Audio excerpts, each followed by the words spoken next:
Orain? Bai. Arratsaldeon guztioi, eta eskerrik asko etortzeagatik.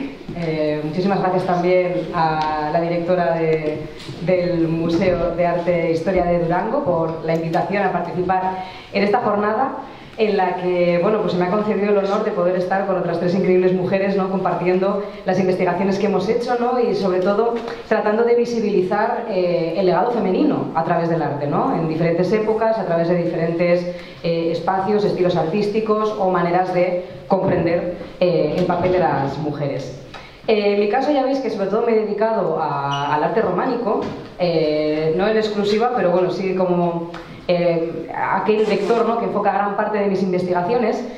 Y el arte románico tiene algo que me parece que es muy seductor para nuestra contemporaneidad, que es el hecho de que nos permite poner una especie de espejo en un tiempo que muchas veces ha sido incomprendido y nos permite vernos reflejadas y reflejados en él, dejando en evidencia también pues las miserias de nuestro tiempo, ¿no? Entonces, precisamente de eso quería hablaros en esta tarde y quería que nos centrásemos un poco en un concepto, el de la mirada, que es importantísimo para la historia del arte, que no siempre lo tenemos en cuenta a la hora de hacer interpretaciones o análisis y que además también esa mirada pues es la culpable de gran parte de los sesgos, sobre todo de género, que aplicamos hacia el pasado. Así que por eso he titulado esta conversación La mirada hacia el románico sexual. Y vamos a empezar por nuestra mirada actual, ¿no?, o la mirada, digamos, más contemporánea. Y vamos a hablar de tabú y vamos a hablar de iconoclasia.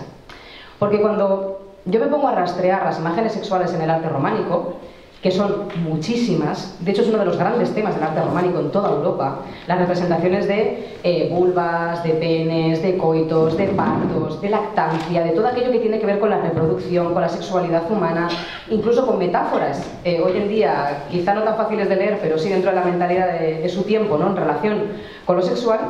Es que es uno de los temas más evidentes, ¿no? Está ahí, está a la vista de todo el mundo, en nuestras iglesias, algunas de ellas que ya son casi milenarias. Sin embargo, mucho de este patrimonio yo me lo encuentro así, completamente destruido. Creo que no hace falta ser muy mal pensadas o mal pensados para intuir qué es lo que se ve aquí, ¿no? Creo que es más o menos evidente, o lo que había más bien, ¿no? Es una pareja, hay una persona recostada, otra persona encima, parece que se abrazan, es la representación de un coito. Y me llama mucho la atención, y siempre suelo poner esta novela de ejemplo, porque se trata de la iglesia de Tuesta, que está en Álava, y es una iglesia que tiene una portada con un estado de conservación absolutamente magnífico, porque siempre ha estado cobijado por un pórtico. Magnífico, salvo esta novela. ¡Qué casualidad! No lo creo. Efectivamente, lo que pude descubrir, y ya se sabía, de hecho era Vox Populi, es que durante los primeros compases del siglo XX, sobre todo en unas oleadas que tuvieron lugar más o menos entre los años 30 y los años 20, pero luego también en los años 50, incluso 60, había habido una oleada de iconoclasia por toda la península, en la que se habían ido a cada una de las iglesias románicas a destruir este tipo de imágenes, ¿no? Entonces muchas veces me encuentro con mutilaciones, sobre todo de genitales, intentos de que eso que aparece ahí no se vea del todo, y esto contradice mucho esa idea de patrimonio que tenemos, ¿no?, y de la conservación que tenemos que tener de estos espacios que son propios de la historia del arte, propios de la historia de cada uno de los pueblos, y sin embargo se permitió, no solamente se permitió y se toleró esa iconoclasia, sino que muchísimas veces, por testimonios que he podido recoger, había sido expoliada por los propios párrocos, ¿no? Se había promovido la destrucción de las iglesias por parte de los sacerdotes que estaban dando misa en su interior. Y es que aquí se produce un choque mental que creo que deja en evidencia esa mirada, esa diferente mirada que había en la Edad Media hacia la sexualidad y la mirada que tenemos en nuestra contemporaneidad.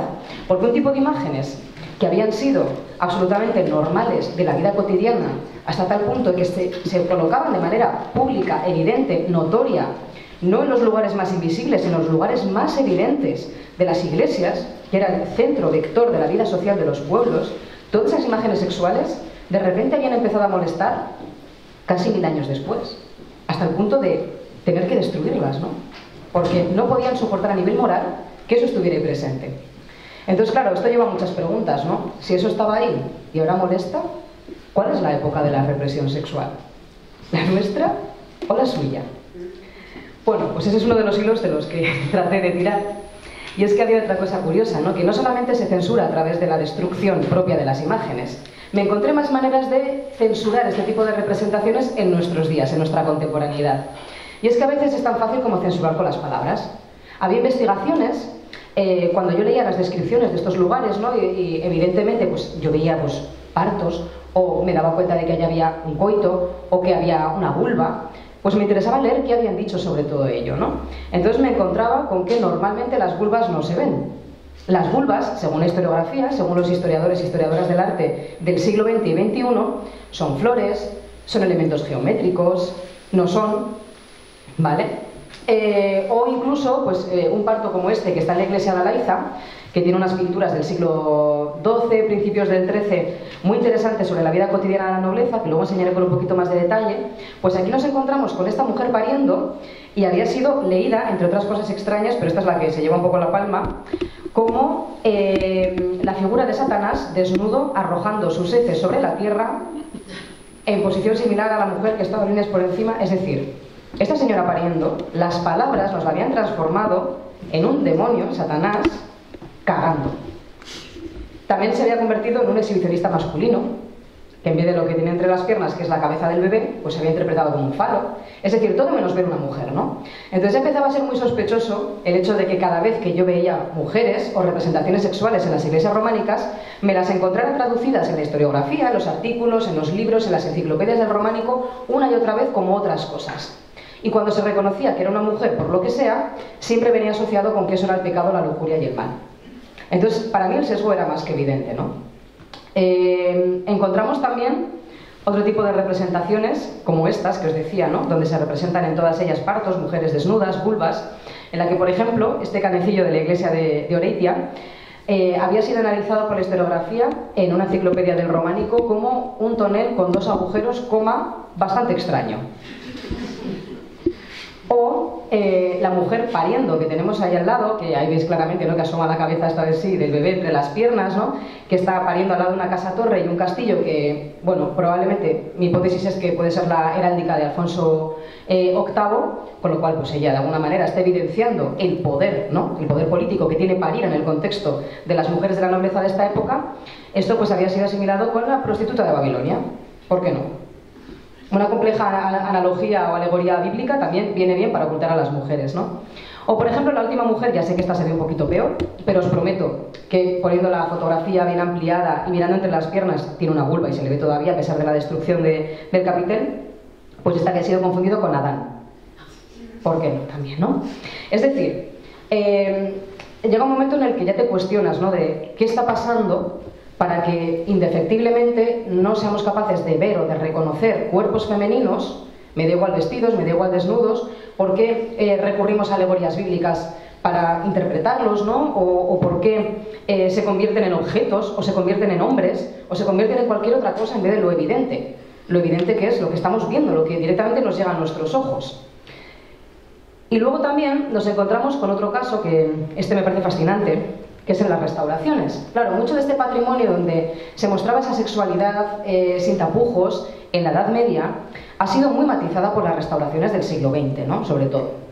En ocasiones, cuando hay algún canecillo, alguna pieza que está un poquito deteriorada y que no sabemos muy bien qué estaba representando, para tapar el hueco y colocar otra pieza que haga pues, que el conjunto sea armonioso y que todo más o menos siga, pues, no haya huecos, ¿no? En la estructura, lo que se hacía era por recurrir en las restauraciones a copiar algún otro canecillo, algún otro capitel que ya esté en el templo, ¿no? Se hace una copia del siglo XX, se coloca ahí, con los materiales pues, un poco diferenciados para que podamos ver pues, esa diferencia entre una pieza original o una pieza restaurada y así pues, queda el conjunto como más vestido, ¿no? Y esto fue precisamente lo que me encontré en la iglesia de Santa María la Real de Sangüesa, Navarra, ¿no?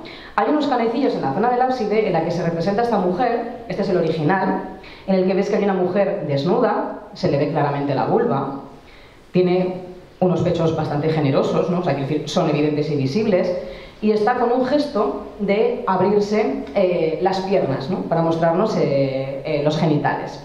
Y sin embargo, la copia que se hizo contemporánea durante las restauraciones, creo que hay evidencias más que notables, ¿no? De repente la mujer no tiene pechos, tiene pectorales masculinos. Si os fijáis, tiene un gesto como de cerrarse las piernas en vez de abrírselas, como un gesto de recato. Y peor aún, le ha desaparecido la vulva. Es una mujer que no tiene genitales, no tiene anatomía, ¿no?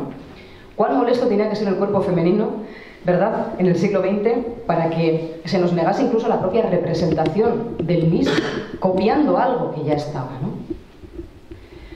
Hay otros casos, como el de San Martín de Fromista, en el que nos sucede una cosa muy parecida. En San Martín de Fromista había una serie de capiteles, este es el original, que durante la restauración también su contenido debía ser tan hiriente para la persona que estaba encargada de restaurarlos, que llegaron incluso a destrozarlos, los destruyeron. Sin embargo, hicieron una copia que supuestamente era igual que el original, ¿no? Y aquí, si os fijáis, colocaron a un hombre y a una mujer, también con una vulva extrañísima, porque ya vais a ver que las vulvas en el románico se representan anatómicamente perfectas, con todo lujo de detalles, luego os enseñaré algún caso, y habían decidido que eran Adán y Eva, ¿no? Dentro de esa idea del relato bíblico.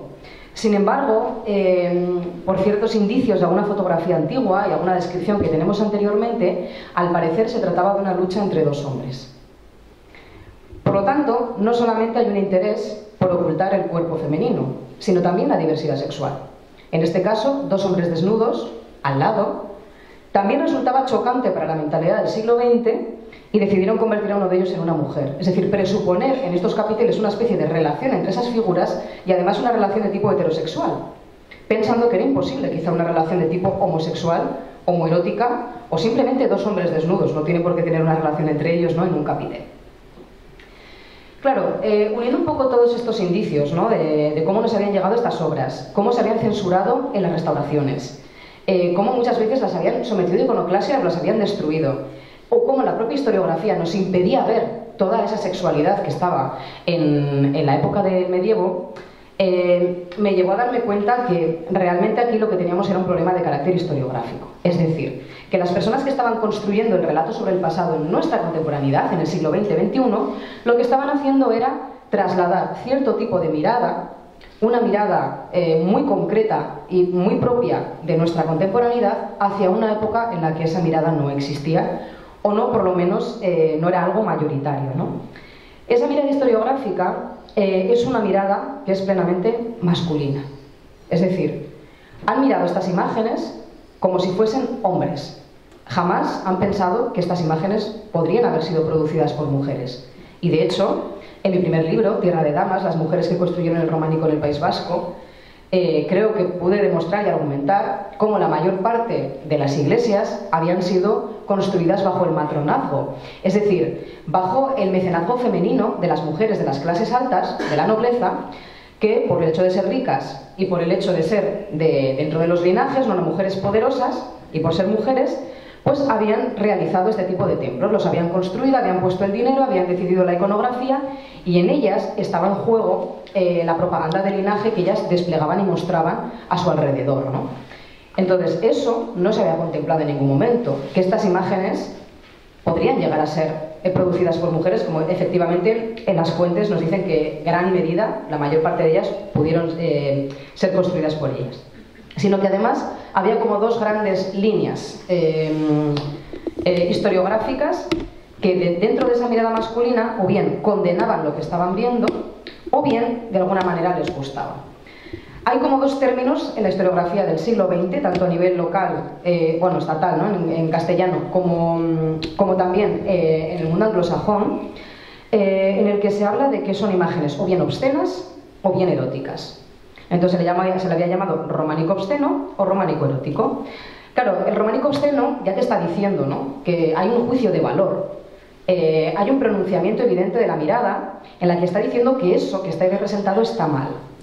Entonces, claro, ahí se estudian ese tipo de imágenes, sobre todo bajo la noción de pecado, bajo la noción de lujuria, bajo la noción de que eso es algo que moralmente es reprobable y no debería ocurrir así. Y así podemos entender esos casos de iconoclasia, de intento de ocultación, de no decir lo que aparece por no mencionar cosas que igual las investigadoras o investigadores se sienten incómodos con ella.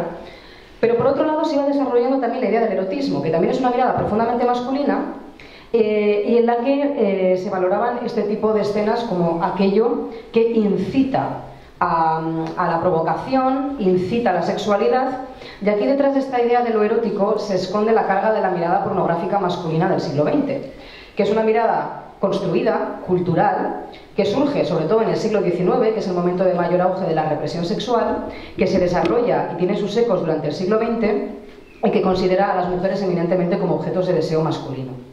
Entonces, sin darse cuenta, porque todo esto es muy inconsciente, por supuesto, esta historiografía, nacida, crecida, enculturada en el siglo XX, había aprendido esas miradas que son culturales. O la mirada del sacerdote, que considera que eso es obsceno, o la mirada del hombre, que considera que las mujeres son objeto de deseo para su propia satisfacción. Entonces, pues también aparecía esa idea como que esas imágenes pues, eran la incitación a lo sexual o buscaban la provocación sexual dentro de su tiempo, ¿no? Claro, lo curioso de todo es que esa mirada masculina hacia los cuerpos femeninos medievales es algo que muchas historiadoras del arte, feministas y muchas artistas estaban empezando a problematizar también en las últimas décadas. Ellas se quejaban exactamente de esto mismo, ¿no? De que su cuerpo estaba siendo sometido culturalmente a ese tipo de miradas que son masculinas y que las vemos muy claro cuando las trasladamos a otras épocas, quizá no tan claro cuando se aplican a nuestra propia contemporaneidad. Pero es exactamente eso mismo, ¿no? Y este tipo de miradas alude normalmente a la consideración cultural mayoritaria hacia el cuerpo de las mujeres en el momento histórico que se enuncia. Es decir, que como venimos de una sociedad, la del siglo XIX-XX, que ha sido especialmente machista y ha condenado especialmente el cuerpo femenino y la desnudez femenina, esa misma consideración se estaba volcando hacia las mujeres del pasado, ¿no? Exactamente lo mismo. Entonces la denuncia que hacen las feministas o las artistas contemporáneas hacia esa mirada es la que tenemos que aplicar también hacia los sesgos que tenemos del pasado. Y por eso traigo aquí esta obra de Barbara Kruger, Your Body is a Battleground, que nos recuerda que el cuerpo femenino es un campo de batalla, cultural, porque también ha habido investigadoras como Sánchez Amijeiras que ha puesto en relación este tipo de obra de Barbara Kruger con otro tipo de representaciones medievales que tienen que ver con la corporalidad, ¿no? O sea que básicamente lo que estábamos haciendo era trasladar nuestra mirada masculina contemporánea hacia atrás. Sin embargo, ¿qué pasa cuando vamos a la Edad Media? Y empezamos a analizar cuál es la mentalidad en torno a la sexualidad, cómo vive la gente de esa época, por qué se producen este tipo de imágenes y no otras, porque recordemos que podíamos haber elegido cualquiera para decorar las iglesias y sin embargo insistentemente una y otra vez aparecen representaciones sexuales en muchísimas de ellas, ¿no? Y ahí hay una constatación evidente, y os decía lo del espejo. Ir a otros tiempos nos permite también poner en cuestionamiento nuestras categorías mentales actuales. Nos pone un espejo. Y ahí lo que me di cuenta, y se han dado cuenta otras investigadoras de la Edad Media, es que nuestras categorías y tabúes actuales no sirven en absoluto para comprender la sexualidad medieval. Tenían otro tipo de categorías que eran radicalmente diferentes, otro concepto de intimidad, otro concepto de deseo, e incluso otro concepto de lo que era ser hombre o mujer. Porque estamos en una época extremadamente binaria en ese sentido, ¿no? Con muchísimas categorías que son binarias, como heterosexualidad, homosexualidad, hombre-mujer, y sin embargo todo ese tipo de categorías actuales son anacrónicas para la Edad Media. No tenían términos como heterosexualidad, homosexualidad, hasta que la Iglesia a mediados del siglo XI, sobre todo en la figura de Pedro Damián, empieza a hablar de sodomía como algo separado y como algo encima contra natura y negativo. Pero que lo diga un señor en un ambiente determinado no significa que el resto de la sociedad vaya en esa misma dirección.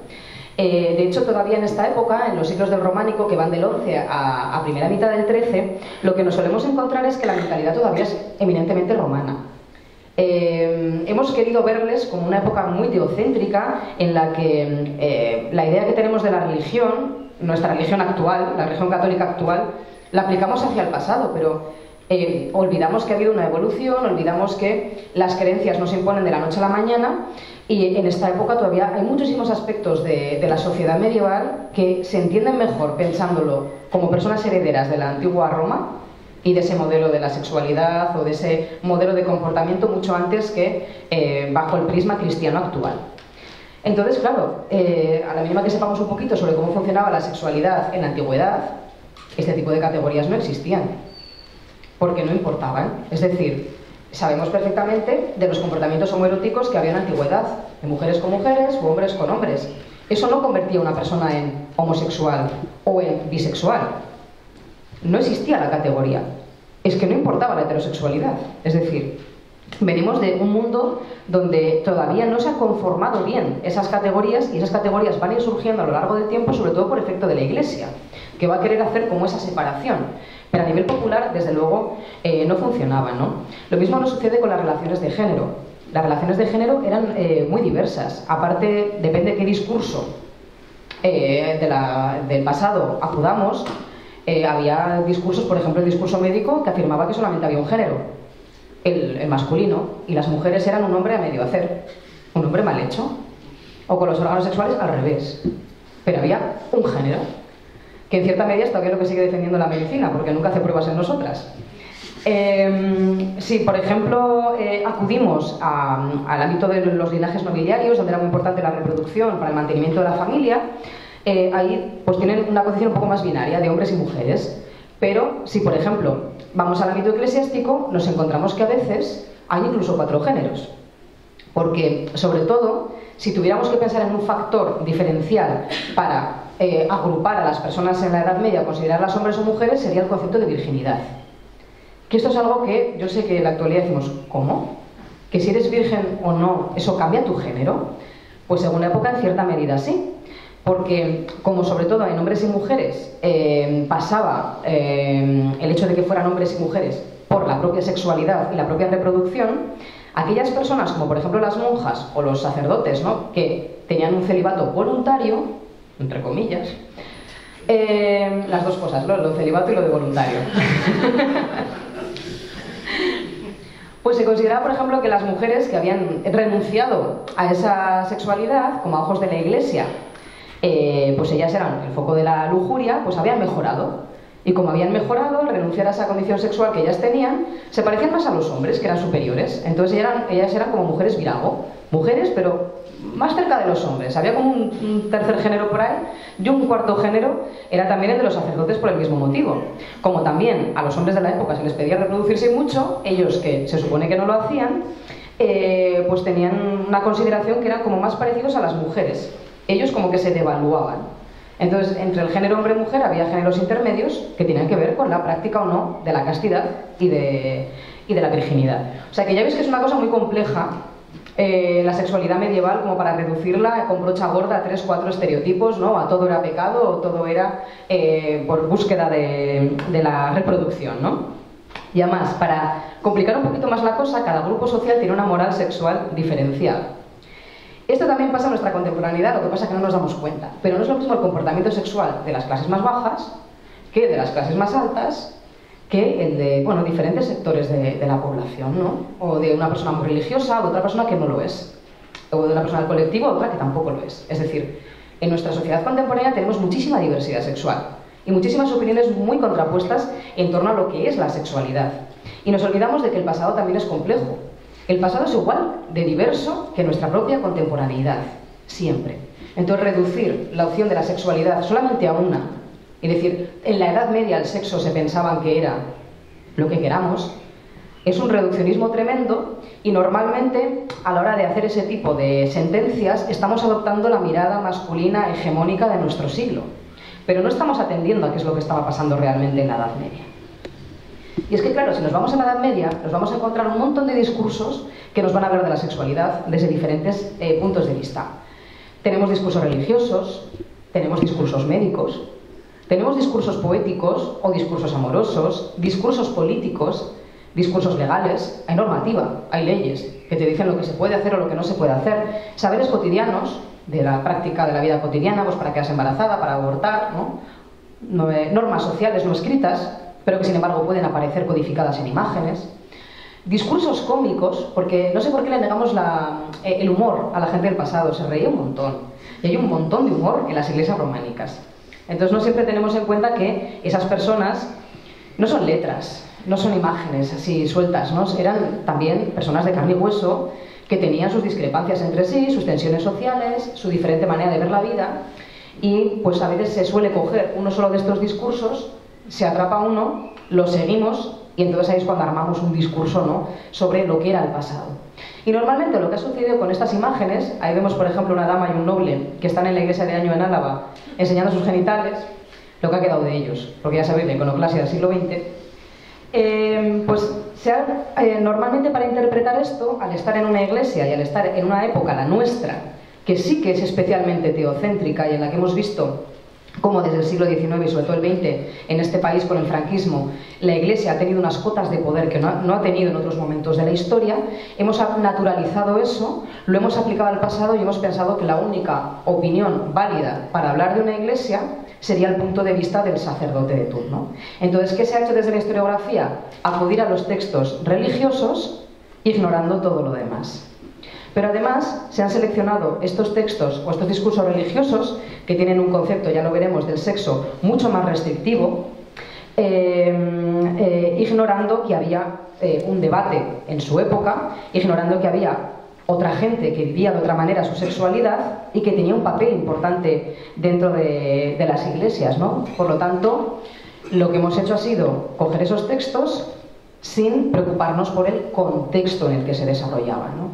Pero si ampliamos un poco la mirada, siempre con la vista puesta en este tipo de representaciones, en este tipo de imágenes que aparecen en las iglesias, y recurrimos a todo esto, todo lo que tenemos aquí, tratamos de ir más o menos poco a poco enfocando, nos vamos a dar cuenta de que desde luego es un problema mucho más complejo el tema de la sexualidad de como lo habíamos visto. Claro, y ante imágenes como estas, ¿no? Un coito súper explícito. Ya veis, es que ningún tipo de reparo en la Edad Media. Esto si lo ponemos hoy en día en Instagram nos lo capan al momento, o sea, y ahí estaba la iglesia del pueblo. Es que claro, es que el choque cultural es fuerte, es muy fuerte. Y al lado tenemos una mujer pariendo, ¿no?, entre gestos de dolor, una dama de la nobleza también. Claro, con estas imágenes dices, vemos que hay tanta diversidad en el pasado, tantos discursos distintos, tanta gente con maneras o cosmovisiones diferentes. ¿Cuál es el horizonte de sentido de esta imagen, ¿no? ¿En qué nos fijamos? ¿Qué discurso le aplicamos? Bueno, pues para eso yo creo que también hay que tener en cuenta el papel de las personas que produjeron este tipo de templos. Y si atendemos a quién estaba pagando estas iglesias, porque ya sabes que quien paga, elige, y luego sale en la foto, ¿verdad? Esto pasaba también en la Edad Media. Tenemos que ver quién estaba financiando todo esto o para qué servían esas iglesias, porque no todas las iglesias son iguales. Y solamente hay una de ellas muy concreta, es un tipo concreto de iglesia donde aparecen estas representaciones sexuales. En otras puede aparecer de manera más sutil, más velado, más disimulado. Entonces, tenemos como diferentes tipos de iglesias. Las iglesias privadas. Las iglesias privadas eran iglesias que estaban realizadas por familias de la nobleza. Dentro de estas familias de la nobleza eran las mujeres las que sobre todo eran las encargadas de realizar este tipo de obras, de financiarlas. ¿Por qué? Porque sobre todo las van a utilizar como panteón familiar. Va a ser el lugar donde se va a enterrar la familia. Y es un lugar, por lo tanto, de prestigio y es un lugar donde se van a desplegar toda la propaganda de linaje y toda la propaganda de poder, ¿no? Pues ahí tendríamos un tipo de iglesia que es precisamente donde se va a desarrollar este tipo de escenas sexuales tan explícitas. Y en la que además la propia iconografía y la propia vestimenta nos indica qué clase social es la que está pagando esto. Porque normalmente aparecen siempre mujeres y hombres de la nobleza. Y lo sabemos porque la vestimenta estaba codificada en la Edad Media y la gente no podía vestirse como quisiera, sino que tenía que vestirse según su género, su clase social y mostrando hacia afuera lo que se era, para que no hubiese ningún tipo de error y no te tratasen, siendo una señora, como una mujer del común. Aquí otra cosa no, pero clasistas en la Edad Media lo eran un rato, ¿no? Tenemos también iglesias vinculadas a la monarquía, que en cambio, ese tipo de iglesias, su estrategia es diferente. Van a utilizar imágenes también que les dan prestigio y que les dan poder, como van a hacer en las iglesias privadas, pero la monarquía se tiene que diferenciar también de la nobleza. Son nobleza, pero tienen que diferenciarse y lo hacen diciendo que Dios les ha elegido. Entonces sus discursos van a utilizar también iconografía religiosa, aunque normalmente si rascamos un poquito detrás de esas escenas bíblicas que nos muestran, por supuesto que están elegidas con todo el propósito porque en el fondo están trasladando mensajes políticos. A la mínima que conoces un poco el contexto de esa realeza, de esa monarquía que está promocionando esa iglesia, puedes encontrar fácilmente la estrategia visual que querían poner en este tipo de edificios, también usados normalmente como panteones, para evidenciar su poder. Luego tenemos iglesias vinculadas a una orden monástica o a la jerarquía eclesiástica, catedrales y monasterios, ¿no? Aquí la cosa cambia. Es verdad que sobre todo las financian mujeres, siguen siendo ellas las grandes financiadoras, las mujeres de la nobleza. Lo que pasa es que no son iglesias que ellas vayan a utilizar. A veces sí, para dejar a su linaje, pero van a tener una comunidad monástica que va a ser la que las va a utilizar y la que va a estar rezando continuamente por el alma de las personas difuntas ahí enterradas. Entonces, la iconografía normalmente, aunque sea pagada por mujeres, está destinada al adoctrinamiento de estos monjes, sacerdotes o personajes de la jerarquía eclesiástica. Entonces ahí, por supuesto que van a hablar de sexualidad, pero lo van a hacer de una forma muy sutil, muy velada y procurando que no se vea ni un solo genital. ¿Por qué? Porque están intentando imponer un tabú sexual en su sociedad. Así que desde luego es un problema que les preocupa, del que van a hablar, pero de manera muy sutil. Y luego tenemos las iglesias concejiles, que de estas nos han llegado muy poquitas. Yo creo que alguna en Zamora son las financiadas por el concejo, por un grupo de personas que pone un dinero y crea su iglesia. La mayor parte de ellas las hemos perdido, como digo, las conocemos por la documentación, y las que más nos han llegado, las iglesias rurales, son normalmente iglesias que empezaron siendo privadas y luego en un complejísimo proceso de varios siglos de duración, incluido la actualidad, se van poco a poco parroquializando e inmatriculando. Ese sería el proceso final que está aconteciendo en nuestra contemporaneidad. Entonces, sobre todo en las iglesias privadas, es donde se va a desarrollar, dentro de este marco de las clases nobiliarias, un tipo de sexualidad exuberante, sin tapujos, y que tiene que ver con su idea de poder, en contraposición a las iglesias vinculadas a una orden monástica o a la jerarquía eclesiástica, que van a desarrollar discursos de represión sexual y de todo lo contrario, ¿no? Entonces vamos a ver cómo se articulan a grandes rasgos estos dos mundos. Ya vamos centrando la mirada, como veis. Después de analizar un poco la mirada contemporánea con la que hemos visto estas imágenes, vamos a intentar trasladarnos a la Edad Media, esa Edad Media tan diversa y compleja que os había tratado de definir, para ver esos dos modelos sexuales que son los que normalmente aparecen en las iglesias románicas. Ojo, había muchos más, ¿vale? Pero en el románico, si me ciño a las imágenes, sobre todo los que aparecen serían estos dos.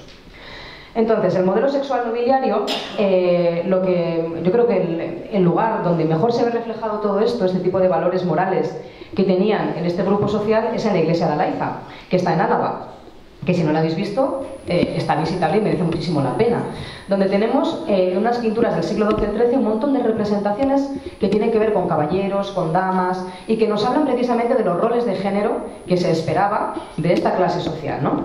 Los hombres, por ejemplo, tenían que demostrar el valor de la probitas, de la proeza, que eso se demostraba sobre todo yendo a la guerra, y ahí tenemos, por ejemplo, el asedio a un castillo, un montón de caballeros. En estas pinturas todos los hombres están dedicando o a la guerra o a la caza, que son actividades que tienen que ver con lo bélico. Y sin embargo, los valores femeninos, el valor femenino por antonomasia era la honra, que la honra no era la honra de nuestras abuelas, eso de guardar el cuerpo, mantener la virginidad hasta el matrimonio, ser una mujer recatada, porque si te cometías una falta, manchabas el nombre de toda la familia. Eso es una perversión de lo que estas señoras entendían por honra. Ellas entendían por honra mantener el buen nombre de la familia, pero no tenía nada que ver con su sexualidad. O sí, pero para tener muchos hijos e hijas y tener mucho sexo, ¿vale? Justo lo contrario. Para estas mujeres, por ejemplo, mantener la honra de la familia era generar discursos en los que se quedaba bien el linaje, por ejemplo, mantener la memoria de los ancestros, de las hazañas que habían hecho, ¿no? Tapar las cosas que no quedaban tan bien, hacer rituales de difuntos muy vistosos, ¿no? Cuidar las tumbas familiares, porque era la evidencia de la antigüedad del linaje, ¿no? Aquí están mis ancestros, que son antiquísimos, y están aquí porque hicieron estas gestas en el pasado, entonces aquí están sus cuerpos y todavía los seguimos honrando en la familia. Eso es un discurso de poder, que les separa y les diferencia del resto de la sociedad. Y por supuesto, pues también todo lo que tiene que ver no solamente con la muerte, sino también con la vida. Traer nuevos miembros de la familia al mundo, para perpetuar sobre todo eso, ¿no? El linaje, la dinastía. Y hay un valor que es común a hombres y mujeres de este grupo social, que es el valor de la reproducción. Aparte de estos valores que van asociados al género, luego teníamos el valor que tenían que cumplir todos ellos y ellas, que era reproducirse cuanto más mejor.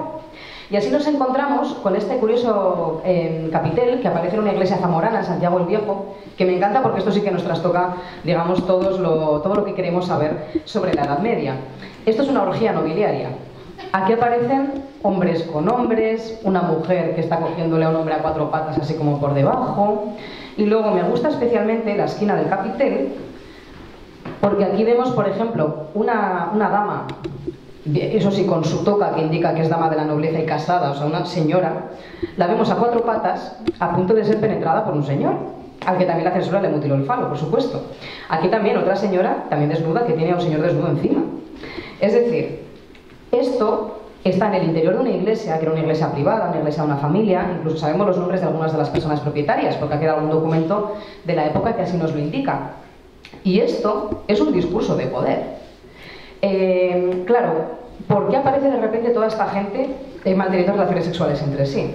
Es que era muy importante, aparte del valor nobiliario de la reproducción, no reproducirse con cualquiera, sino reproducirse entre sí. Practicar la eugenesia, el incesto. El incesto era lo más común dentro de estas familias nobiliarias, lo sabemos también por la monarquía, que también practicaba muchísimo el incesto, ¿no? Y es que, claro, tenían la idea de que tenían que mezclar la sangre del linaje entre sí constantemente, porque a través de la sangre circulaban esos valores morales que os había dicho. Entonces, siempre y cuando no fuese un incesto muy directo, de madres o padres con hijos e hijas, sino que fuera pues la tía con el sobrino, o entre primos, ese tipo de relaciones, ¿no? Pues eran más que bienvenidas a la familia. Es decir, cuanta más sangre familiar se condensase dentro del linaje, se supone que más poder tenían y más se iba a notar en las siguientes generaciones todos esos valores nobiliarios que habían ejercido los ancestros, ¿no? Entonces ahí va todo ese discurso que está absolutamente ligado a la reproducción. Por lo tanto, la fertilidad era importantísima dentro de este núcleo familiar. Y aparece también en algunas iglesias, como os decía, incluso clases de educación sexual, ¿no? Como esto no era un tabú, ni era un tapujo, sino que era una obligación moral, un mandato de tu propia familia, y tampoco había intimidad, entonces la gente estaba acostumbradísima a verse desnuda todo el día, porque hasta los palacios eran enanos y todo el mundo convivía más o menos en la misma habitación, todo se veía desde que éramos pequeños y pequeñas, pues nos aparecen representaciones tan fidedignas de la anatomía femenina como esta, ¿no? Aquí vemos una vulva con los labios internos, los labios externos. Le enseño esta imagen a matronas, especialistas en fisio, especialistas en suelo pélvico, y me dicen, es que se ve hasta el capuchón del clítoris. Cosa que el clítoris, recordemos que había desaparecido de la anatomía de Grey durante un montón de décadas, ¿no? De lo que estudiaban en medicina. Era un órgano que desapareció. De aquí lo tenemos bien representado en la Edad Media, ¿no? Aparece una mujer desnuda, enseñando también la vulva, las nalgas, y luego está como girada para que se vea también los pechos, es decir, todo aquello que interviene en el tema de la reproducción y la fertilidad. Y enfrente de este capitel tan curioso tenemos otro en el que se ve a un hombre tirándose de las barbas, que eso es un gesto también de potencia sexual masculina, que va muy asociada al pelo en esta época, y está rodeado de dos mujeres embarazadas. Una que se lleva la mano al vientre y la otra que tiene ya pues, una panza bastante prominente, que la pobre está como a punto de parir. Tiene hasta la cara casi de angustia, de ay, quiero parir ya, ¿no? Es decir, este tipo de escenas que tienen que ver con la fertilidad, con la reproducción, todo eso aparece en las iglesias nobiliarias, pero porque es un valor moral. Y además se toma con total naturalidad y es parte de la obligación de estas familias que van, tanto ellos como ellas, obligados al matrimonio, porque al final los matrimonios se montaban según la calidad de la sangre de las personas. Luego entrarán más factores, el dinero y tal, ya después. Pero en este momento concreto de la historia, sobre todo, el factor fundamental era la sangre.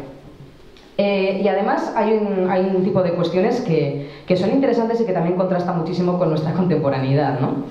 Y es que, como os decía antes, las teorías médicas de la época muchas veces creían que venían de la antigüedad, Hipócrates y Galeno, y creían que los órganos sexuales femeninos eran como los masculinos, pero a la inversa. Es decir, que era lo mismo, pero lo de las mujeres como vuelta a un calcetín, todo hacia adentro, ¿no? Entonces eso les llevaba a pensar que, por ejemplo, los ovarios, las trompas de falopio, todo esto era como los testículos masculinos, pero estaban por dentro y funcionaban de manera muy similar.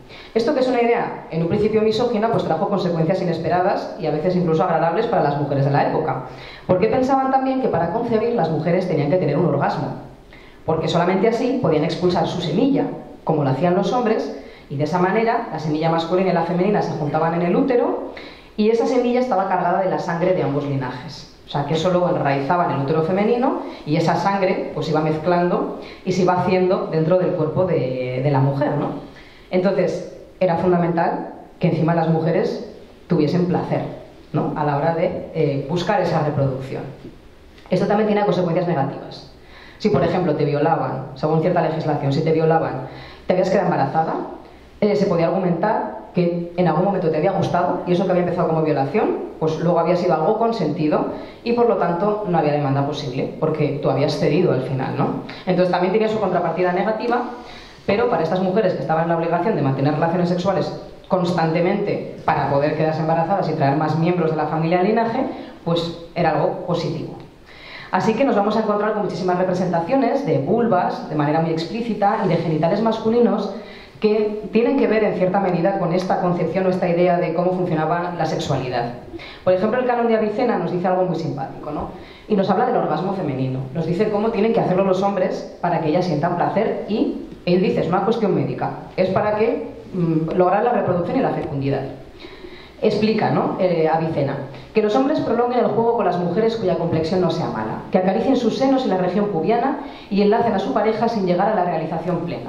Y cuando hayan alcanzado el deseo, se unan a ella flotando la región situada entre el ano y la vulva. Esta es en efecto la región del placer. No está hablando del clítoris, como veis. Claro, pensad que es médico, para él solamente existe el cuerpo masculino y no sabe dónde está la próstata. Pero se le olvida que las mujeres tenemos más cosas. Dice, estén atentos al momento en que se manifiesta una adhesión más vigorosa por parte de la mujer, cuando sus ojos comienzan a enrojecer y su respiración a hacerse más intensa y ella empieza a balbucir. Siglo XII, ¿vale? Y no creo que no podemos acusar a Avicena de ser feminista. O sea, quiero decir que estas eran las ideas médicas que había en la época. Entonces, ese tipo de ideas que había en torno a la concepción explican el porqué de estas representaciones con esa hipervirilidad, como se le ha denominado, ¿no? Esos falos tan desproporcionados, con los que se representan muchos nobles en las iglesias románicas. Esto tiene un porqué. Claro, si hacemos un poco la comparativa de cómo se representaban a sí mismos los hombres de las aristocracias romanas, ¿cómo se representan todos ellos? Desnudos, pero con el pene pequeñito y siempre flácido, ¿no? Entonces, ¿qué cambio mental está operando en la Edad Media para que los nobles, esa misma aristocracia, se quiera representar así? Y además aquí hay un pequeño toque, traigo este canecillo porque aquí hay un toque de humor evidente, ¿no? Si os fijáis en las barbas que tiene el caballero, pues os van a recordar claramente a, bueno, ya sabéis a qué recuerdan, ¿no? Aquí encima hay juegos visuales. Bueno, pues nos dice mismo Avicena, ¿no? Dice, no es vergonzoso para el médico hablar del aumento del pene o del estrechamiento de la parte receptora y del placer femenino, pues se trata de causas que contribuyen a la generación. En efecto, la pequeñez del pene constituye a menudo un obstáculo para el placer y la emisión femeninos. Ahora bien, si la mujer no emite esperma, no hay engendramiento. Entonces, claro, ¿cómo se van a representar a estos hombres para los cuales uno de sus valores morales principales es la reproducción, reproducirse, con un falo que demuestra que no va a haber ningún problema para la reproducción? ¿Vale? Falo grande, que va a hacer que su mujer disfrute y además el estado de erección. Es decir, todo funciona por mi parte, ¿no? ¿Y cómo se van a representar ellas? Con esta curiosa y extraña postura. Claro, también llama mucho la atención porque las mujeres medievales de esta clase social, las damas, se representan de esta manera en sus iglesias, ¿no? Enseñando la vulva, con las piernas detrás de las orejas. Pues puede encontrar en la documentación el sentido que tiene todo esto. Y tiene un sentido también muy práctico y que tiene mucho que ver con la fecundación. Y esto lo habremos oído, todas las que alguna vez nos hemos intentado quedar embarazadas, seguramente lo hemos oído por ahí, nos lo han dicho. Que es el tema de, bueno, pues si te quieres quedar embarazada, justo después del coito, procura levantar las piernas para ayudar a la gravedad y que todo vaya un poco hacia adentro, ¿no? Porque si te pones de pie a dar saltos justo después, como que todo cae para abajo, ¿no? Pues este mismo consejo es viejísimo. Es tan viejo que lo encontramos presente probablemente en la antigüedad, aunque yo lo arrastré en la Edad Media, en el Thesaurus Pauperum, que es un librito de consejos de medicina básica que todo el mundo tenía en su casa, en el que pues te daban consejos para todo, desde pues tengo la gota, pues qué remedio aplicar, o me duele la cabeza, o me quiero quedar embarazada o quiero abortar. Y ahí pues se daba este consejo, ¿no? Que las mujeres debían levantar las piernas de cierta manera para favorecer la concepción. Entonces, cuando nos aparece estas parejas nobiliarias, ella con las piernas hacia atrás enseñando la vulva y él con el pene erecto, lo que nos están diciendo es, nos vamos a reproducir. Es decir, lo importante es la reproducción. Y la reproducción además con un carácter y un sentido político. Porque es un mandato político, los linajes eran estructuras familiares, pero al mismo tiempo estructuras de poder, estructuras políticas que gobernaban sobre un territorio. Entonces aquí está esa mezcla entre sexualidad y poder político, que desde luego no estaba en la mirada contemporánea que estábamos lanzando hacia este pasado, ¿no? Por precisamente no comprender quizá las categorías mentales que tenían estas personas, o por no hacernos un poco el contexto, ¿no? La contextualización de por qué surgen este tipo de imágenes en este magma cultural. Así que el parto para estas mujeres se convierte en un acto político y por eso aparecen representados sus partos en multitud de iglesias. Es algo que les da prestigio, les da poder, y es que, claro, toda esa sucesión dinástica, esa sucesión de linaje atraviesa sus cuerpos, se da dentro de sus cuerpos.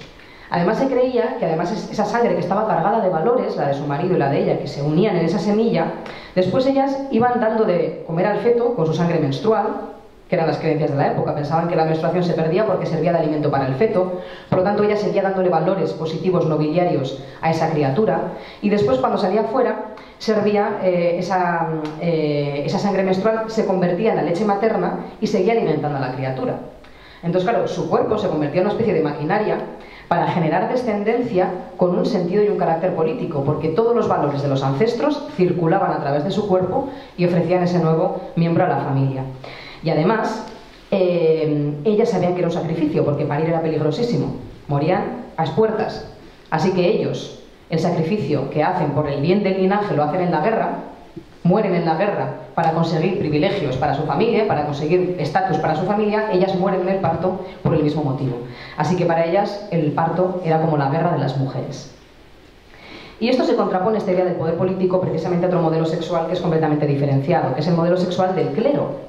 A mediados del siglo XI no había un poder eclesiástico muy grande. Digamos que el Papa estaba sometido a los designios de reyes y reinas, sobre todo del Sacro Imperio Romano Germánico, y a nivel local había muchísimas iglesias privadas en las que los obispados no podían meter mano, ¿no? Estaban en manos de estas familias y no estaban, como en el caso del País Vasco, muy dispuestas a ceder esas rentas o a dejarles o cederles esos espacios. Así que, para darle un poco la vuelta a la tortilla y sabiendo que en el caso de estas clases nobiliarias sobre todo el poder se transmitía por la vía de la sexualidad y de este valor nobiliario de la sexualidad, lo que tratan es de luchar a través del sexo para revertir la situación y ubicarse en la cúspide social. Así que lo primero que hacen es instaurar el celibato entre sus propias filas, en un proceso que se da sobre todo a partir de mediados del siglo XI y que tarda siglos en que les hagan relativo caso. Nótese lo de relativo. Entonces, en estos siglos medievales, lo primero intentan crear una clase social diferenciada por la ausencia de sexo. Frente a ese sexo tan explícito y desbordante de las clases nobiliarias, buscan lo contrario, un control de la sexualidad de sus propias clases, para después, poco a poco, ir entrando a controlar la sexualidad laica, sabiendo que la base del poder de la nobleza estaba precisamente en el valor de la reproducción. Así que, para convencer a los clérigos de que tenían que ser célibes y no tenían que tener descendencia ni relaciones homosexuales o heterosexuales, lo que habitualmente tenían, empiezan a generar una literatura eclesiástica que es de carácter privado y con la cual tratan de adoctrinar a los propios monjes para que odien a las mujeres, las consideren la fuente de todo mal, la fuente de lujuria, todo ese discurso que ya nos empieza a sonar, ¿verdad?, que es el que tenemos en nuestra contemporaneidad. Es decir, esa idea del tabú sexual la empiezan a imponer también en esta época, pero no se cambia una sociedad de la noche a la mañana, y menos aún con unas costumbres sexuales, como hemos visto, pues tan alegres, abiertas y con cero tabúes como la que había en ese momento entre las clases nobiliarias. Por lo tanto, esta mentalidad represiva del sexo va a triunfar, pero lo va a hacer casi 1000 años más tarde. Poco a poco van a ir calando en la sociedad, van a ir cambiando ciertos valores, van a empezar a controlar el cuerpo de las mujeres, van a empezar a propagar discursos misóginos, hasta que llegamos ya a ese tipo de moral sexual que es la hegemónica en nuestro tiempo. Venimos de ahí, precisamente, ¿no? Y lo que nos habían ocultado, por supuesto, era un tipo de sexualidad mucho más abierta que existía anteriormente. Así que se empiezan a crear unos pecados para el clero, ¿no? La simonía, que es la compraventa de cargos eclesiásticos, es decir, pues que te coloque a una persona laica y te ponga en una iglesia con un cargo, ¿vale?, y lo representa mediante un rico que tiene una bolsa de monedas. O el nicolaísmo, que el nicolaísmo es que los sacerdotes, monjes, etcétera, tengan esposa y luego también descendencia. Y normalmente pues aluden a eso con la imagen de las malas madres, una mujer desnuda, con el pelo suelto, es decir, soltera, no está casada, ¿no?, porque no reconoce los matrimonios la iglesia que sean eclesiásticos o que sean clericales, y con algunos elementos en negativo. Así que simonía y nicolaísmo van a ser los pecados principales del clero en esta época, y después van a empezar a controlar en siglos posteriores el resto de la sexualidad. Por ejemplo, el pecado de lujuria, como tal, esos pecados capitales, no surgen hasta finales del 13, principios del 14. Es decir, todavía no los vamos a encontrar aquí presentes en esta época. Y todo esto, por supuesto, como os podéis imaginar, va a generar ciertos problemas de masculinidad en el clero. Son hombres que vienen normalmente de la clase guerrera, de las élites nobiliarias, ¿no? Y ahí han nacido y han crecido en familias donde se habla constantemente del valor de la reproducción, de que no eres un hombre si no vas a la guerra y no te reproduces. Y a estos hombres de repente se les recluye, son normalmente hijos segundones, miembros secundarios del linaje, primos que no los van a consagrar al matrimonio, y los meten en el ámbito eclesiástico muchas veces en contra de su voluntad. Aquí normalmente nadie iba por vocación o por fe. Entonces son hombres a los que se les niega su masculinidad. Y hay muchísimas evidencias de cómo ellos mismos te relatan ese problema que tienen con la sexualidad, que es un deseo que siguen teniendo, pero que a veces no saben cómo reprimir, ¿no? Y como el humor de la Edad Media pues tenía un poco de mala baba, a veces aparecen representaciones jocosas que tienen que ver con esa imposición del celibato, ¿no? Y así tenemos, por ejemplo, en esta iglesia, ahora mismo no me acuerdo el nombre, que aparece pues un monje con el traje de monje, con la mano hacia arriba, ¿no? Como casi señalando a Dios, y luego ya ves, con un falo enorme, ¿no? Y es que, claro, existía también en la época la idea de que los hombres que habían practicado sexo y después se les había prohibido, como a estos, que se les había impuesto el celibato por la fuerza, podían desarrollar enfermedades que incluso podían poner en riesgo su vida.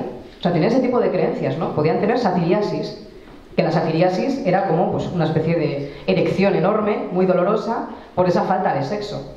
O sea, que además de toda esta vulneración de su propia masculinidad, se les empieza también empiezan las preocupaciones incluso por su propia salud, ¿no? Se considera que es poco saludable el hecho de no tener sexo. Y para solucionar esos problemas de masculinidad, lo que hace normalmente el clero es proporcionarles un modelo de mujer al que pueden consagrarse o en el que pueden pensar cuando les vengan deseos sexuales. Y esto se ve muy bien en la propia literatura eclesiástica. Y por supuesto el modelo va a ser la Virgen. La Virgen la convierten en un modelo de mujer ideal, inalcanzable porque es madre y virgen a la vez, o sea que es imposible, ¿no? Y siempre se dice que se tienen que pensar en ella, tienen que sublimar sus deseos sexuales en la Virgen, consolarse con ella cuando tengan este tipo de deseos sexuales. O sea que al mismo tiempo se les está dando un mensaje muy misógino a ellos para que odien a las mujeres reales y sin embargo se les ofrece un modelo de feminidad que no existe. Y todo esto recuerda muchísimo a lo que está ocurriendo en nuestra contemporaneidad con el movimiento INCE. Es exactamente lo mismo. Desde altas instancias del poder están cogiendo a chavales jóvenes, dándoles discursos muy misóginos, culpando a las mujeres de ese celibato involuntario que se solucionaría siendo gente maja y agradable, pero en vez de eso les dan discursos misóginos para tener una masa de personas fieles a unas ideas, a una institución, a una jerarquía, a alguien que les está dando todas esas ideas, y mientras les hacen repudiar a las mujeres les ofrecen modelos de mujer ideal que no existen, como las tradwives. Entonces son procesos también que nos permiten entender nuestra contemporaneidad y qué está pasando hoy en día también con ese auge de los discursos tan misóginos. Entonces, ya por resumir, por este breve recorrido que hemos hecho, ¿no? ¿Qué podemos decir entonces de la sexualidad románica? Que todo depende de la mirada que le queramos imprimir, ¿no? Tenemos, por ejemplo, si vamos al pasado, tenemos dos miradas. Tenemos el modelo eclesiástico, que es una mirada de unos hombres a los que se les acaba de imponer el celibato y que tienen un intento de control de la sociedad a través del sexo. Después tenemos el modelo nobiliario, que era el hegemónico, el más normal del mundo en esa época, que fue el que luego a la postre sería reprimido, del que pues, intentamos regresar un poco de alguna manera, ¿no? a ese estado inicial antes del tabú sexual. Si nos vamos a nuestra contemporaneidad, también añadimos un poco a estas miradas sobre el románico, el tabú sexual de nuestra propia contemporaneidad, que es heredera de ese modelo eclesiástico del siglo XI que finalmente triunfó. Y todo esto nos tiene que llevar a pensar que la mirada es importante, ¿no? La mirada es importante para saber y desentrañar los significados de las imágenes. La mirada de las personas espectadoras, tanto del pasado como del presente, influye mucho a la hora de entender imágenes que de otro modo bueno, pues son inabarcables, ¿no? Entonces, siempre tenemos que tener en cuenta el punto de nuestra mirada, cómo miramos hacia el pasado, desde qué ángulos, ¿no? Con qué mirada cultural concreta, pero no tenemos que olvidarnos también que las sociedades del pasado eran diversas y que también tenían sus propias miradas. Eskerrik asko.